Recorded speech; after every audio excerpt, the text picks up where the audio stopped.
You're listening to the HR Mixtape, your podcast with the perfect mix of practical advice, thought-provoking interviews, and stories that just hit different so that work doesn't have to feel, well, like work. Now, your host, Shari Simpson. Joining me today is Tara Beaton, owner of her own consulting company. After decades of helping people return to work following disability, Tara received her own diagnosis of ADHD, now adding her own first-person experience to her 25 years of disability management, HR, and training expertise. Tara offers insights and guidance to professionals and leaders on best practices in inclusion, accessibility, and accommodation for neurodiversity, disability, and mental health. Tara, thank you so much for jumping on the podcast with me today. Well, you're very welcome. It's my pleasure to be here with you. You have a journey that's genuinely inspiring, and I love if maybe you could talk about how did your personal ADHD diagnosis really change your perspective on disability management and accessibility, because you were diagnosed a little bit later in life. Yes, I was. And this is an experience that a lot of people have been going through, in particular since the COVID-19 pandemic, and especially women. So it's definitely been an eye-opener and an experience for me. In terms of how it's changed my perspective on disability management, I want to say that generally speaking, there is no change. From my perspective, disability management is something that has always taken into account various types of so-called disability and diversity. But I would say that those practicing disability management, either as a specialty or on the side, as well as employers in general, I think what they may be able to benefit from is to think about doing next with neurodiversity what they've already been asked to do and been quite successful doing in many cases with mental health. So traditionally, disability management has been very focused over the years in working with physical and sensory disabilities in the workplace. And there's been a wonderful progress in terms of learning more about mental health, mental illnesses, and accommodating psychologically in the workplace. And I think what we're just going to see now is a lot more attention being given to cognitive impairments, cognitive disability in the space of disability management, and just learning about how to understand what that experience is like for employees, and the fact that it is really just another way of being in the world. And I would say the same goes for accessibility as well. You've talked about ADHDers having superpowers, and I'd love if you could dive into how you've seen some of those superpowers really manifest in the workplace. Absolutely. I just love this term. And now that I've really had an opportunity to sort of delve into this community that exists of fellow ADHDers, I love the positive spin that's being put on the experience of having this and other neurodiverse conditions.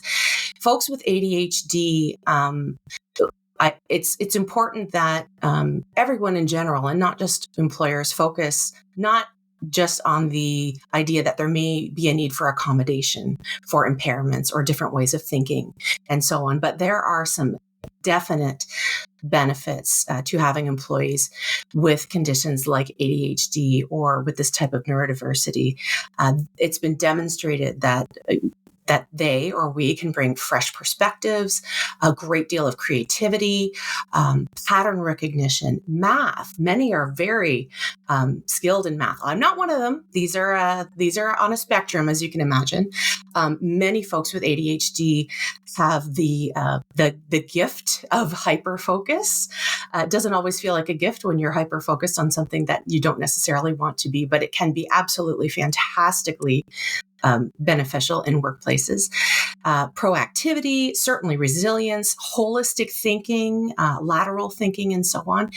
I did notice there was a recent article from Minnesota Neuropsychology as well on this, the superpower brought of divergent thinking and even intuition, and not in the sense of like the woo-woo aspect of intuition, but the ability to make connections and leaps that others don't. So this can be a really valuable trait that can be brought into the workplace. How have you seen HR professionals start to bridge that gap between, and I'm using air quotes here, traditional workplace norms and the need for more neurodiverse options or more options for neurodiverse individuals? I think the terms that you've used themselves are key. This idea of traditional and the norms. Traditional approaches to things can sometimes be tried and true, and sometimes they can be a little less useful as we progress over time. And norms are just that. Norms are the average way that folks look at things and have tended to be approached. And when we're talking about diversity and certainly neurodiversity, we are talking about the opposite of that. We are no longer talking about the neurotypical. We're talking about the neurodivergent, which in and of itself means we're outside of the norm. So how can HR professionals bridge that gap? I would encourage them to be really critical. And by that, I don't mean to criticize. I mean to question everything. Why are things the way that they are? Why do we set up our recruitment, our selection, our promotions the way that we do? Who might not be included in the way that we have set this up? And what could be done to allow for greater neurodiversity while still getting the job done and perhaps even better? What are some of the misconceptions you think exist out there around, those that are neurodiverse? We talked a little bit about the superpowers, but there's definitely some myths that are not positive. Maybe you can debunk some of those for us. Oh, I'd be happy to. I don't think anyone is more aware of these myths than people with ADHD themselves. One of them is that someone with ADHD is just hyperactive and can't settle down and may not be able to just sort of get down to business and focus, or may blurt something out and be an embarrassment. There's all of these sort of stereotypes that can come along with these conditions, and they're just not true. Are there certain aspects of neurodiversity that people have to contend with? Absolutely. But there are many strategies that are available to help with those. And as we become more and more flexible and open and accessible in our workplaces, these things become less and less of an issue, because we know that what the employee is bringing to the workplace is so much more valuable than some of these maybe myths or misconceptions that people may have. And I would say the other big myth is that it's difficult to accommodate ADHD. I think where this comes from is the lack of understanding and knowledge about conditions and neurodiversity and what is available. Like any other type of accommodation, accommodating ADHD or making an environment more accessible for neurodivergent folks really is normally costs nothing at all. It just requires a bit of a different way of looking at things, being more flexible.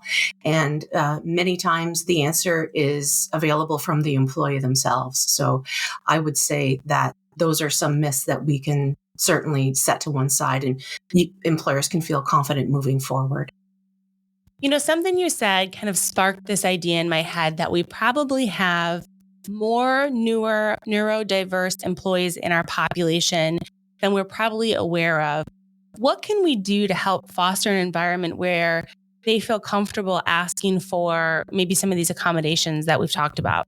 So I think the message here is really the employer is in a very important position of setting up a workplace, an environment, a culture where people feel comfortable being able to bring forward when they have needs that help them do their best work.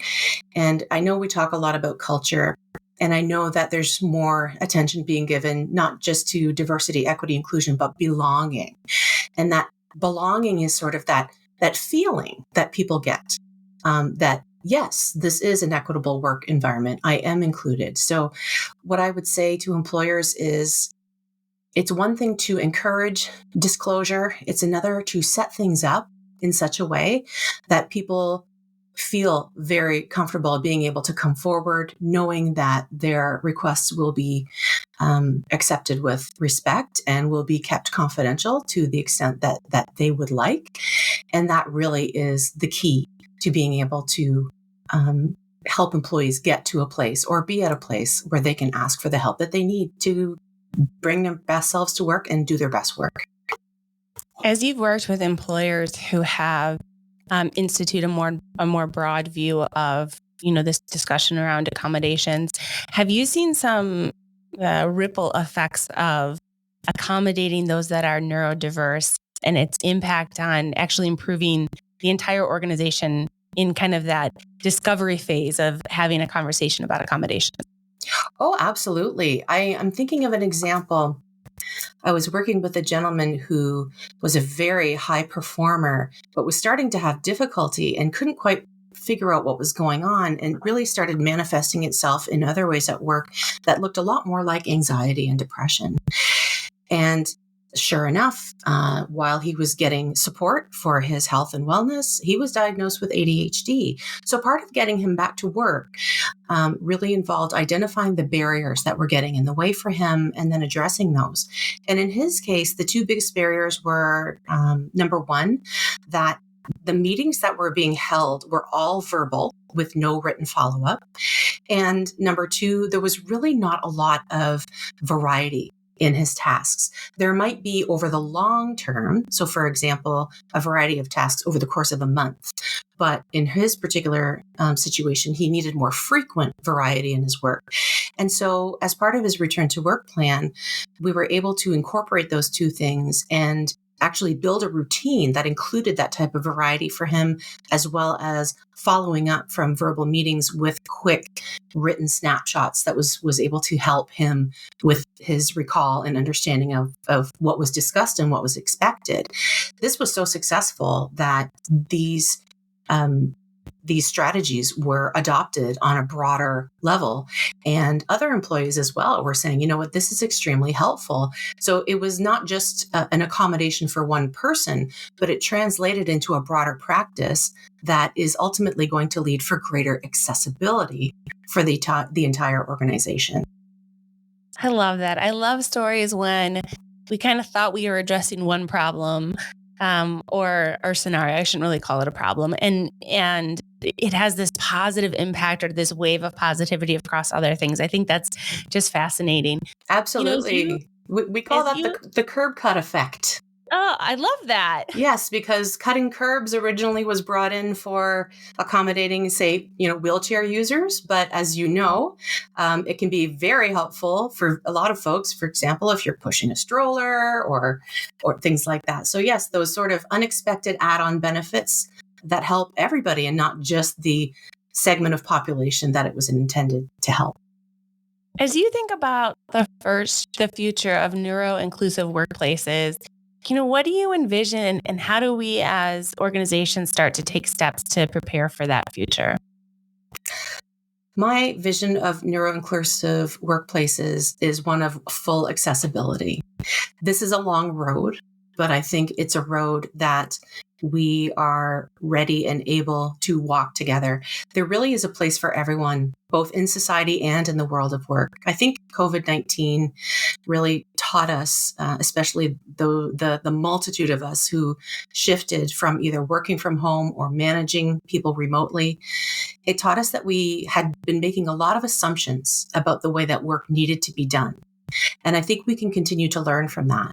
People do want to work. It's fulfilling. It gives a sense of purpose and structure, routine, meaning, identity, etc.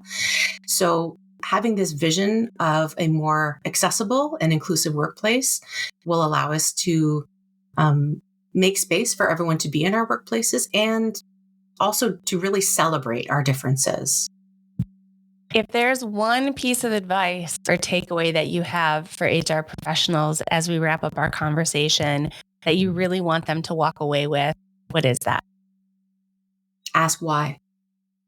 I think that human resources professionals now more than ever are in a position of strategic importance for organizations and should really feel empowered to be able to ask some of the tougher questions. In order to make any kind of change, we need to be willing to take the existing ways of doing things and be willing and have the courage to pull them apart and just ask why. Why do we do things this way? Is it because it's efficient? Well, for whom? Is it because this has worked in the past? Well, are we heading to the past or are we heading to the future? I think that having the courage and getting into the habit and making it part of our process to be critical and ask those questions and question assumptions is really the one thing that I would recommend that HR professionals take away. Tara, thank you so much for such a great conversation. Thank you so much, Shari. It's been my pleasure. I hope you enjoyed today's episode. You can find show notes and links at thehrmixtape.com. Come back often and please subscribe, rate, and review.